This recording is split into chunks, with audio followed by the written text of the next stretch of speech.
I think I'm going to be sweet to you this time, Ruff. What for? What did I ever do to you? You're impossible. Hey, don't go changing my name like that. Oh, hello friends. Are you ready for Devotion 10? Here goes.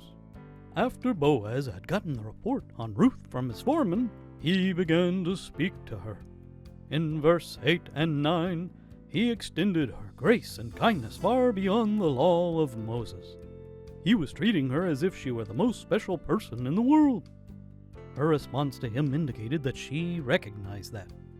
Ruth 2:10. Then she fell on her face and bowed herself to the ground and said unto him, Why have I found grace in thine eyes, that thou shouldest take knowledge of me, seeing I am a stranger? Ruth was asking why. Why was he being so very kind to her? After all, she was just, in her own words, a stranger. She was a Moabitess, a nobody.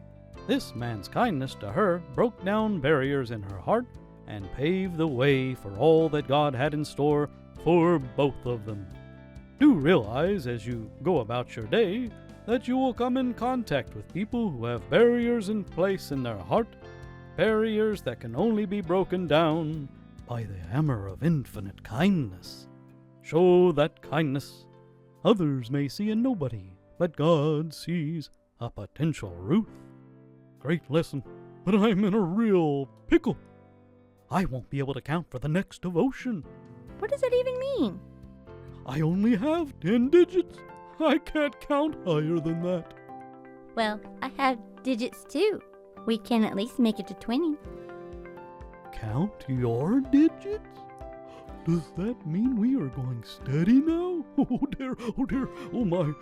Farewell, friends. Have a blessed day.